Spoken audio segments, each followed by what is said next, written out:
I finally updated to 1.3. I hadn't played in a while, and I didn't really want to update to 1.3, but I finally motivated myself to do it. And I reinstalled some of my old mods, and I got some new mods, and I want to show off on the new ones. And as I load up the world, I'll tell you about it. It's called Toggle Block, and basically, using redstone wiring, you can place a toggle block, and with the power on, the toggle block will power another block. Well, it'll change the block. There he goes. And yeah, so let me restart. When you power this toggle block, this toggle block will kind of like change another block that you place, and it'll change what the power state is and what the off state is. And depending on which state it is, it'll show up as a different item. And so I implemented this as elevator doors. So let me get back down.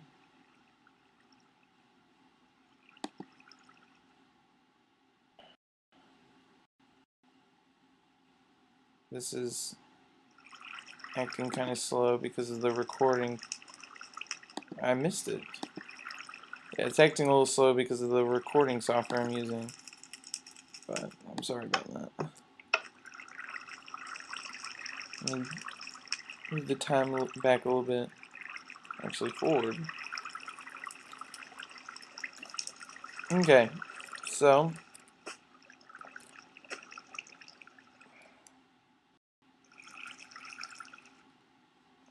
sorry, I'm gonna bring the fog a little closer. That might help. I guess not. Let's bring it a little bit closer. There we go. Maybe this will do it. This is new. It's just a fireplace. I've been planning to put that in for a while. So here it is. So basically these fence pieces right here, those are the blocks that change whenever I hit this button. Okay, you see that?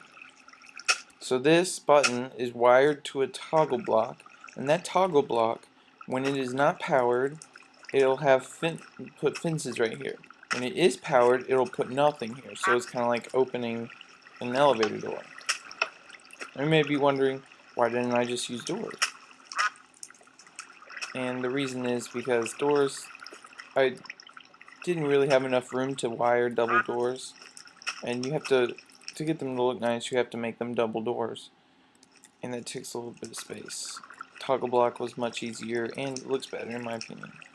The fence makes a little bit more sense, because then it's kind of like one of those gate doors for elevators that you see in older buildings. So you press the button, you walk in, and so you're inside. And here's the other button to open it. So you can just basically walk in and out, or you can actually use the elevator. The only problem that I have right now is this button right here. It blocks the elevator. This elevator on the right will not move because that button's in the way. See? But this one works fine. So we can go up all the way to the next floor, and I'm set.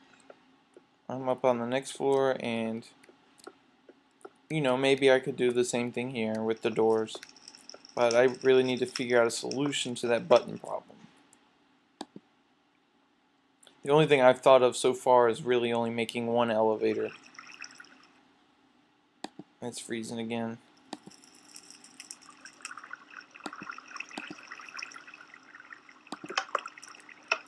But it just wouldn't be as cool. But that's about it. If I have any other significant inventions to show you guys, I will let you know. And keep the suggestions coming. I've seen a lot of your suggestions, and um, I already had a lot of those things planned. You guys talked about storage room. I think that was one of the suggestions, and that's something I've been wanting to do from the get-go. I just haven't made it yet. So I'll eventually make that, but don't really know what exactly I'll be working on next. Maybe more of the elevators or just this whole building in general, because it really needs to be finished. It doesn't even have the walls up on the bottom floor, but I have made progress. That was only in the past 3 or 4 days that I've worked on this. But yeah, and these are the first paintings I put in the world, so that's but yeah, so keep the suggestions coming. I'll look at them, and maybe I'll respond, and see you guys next time.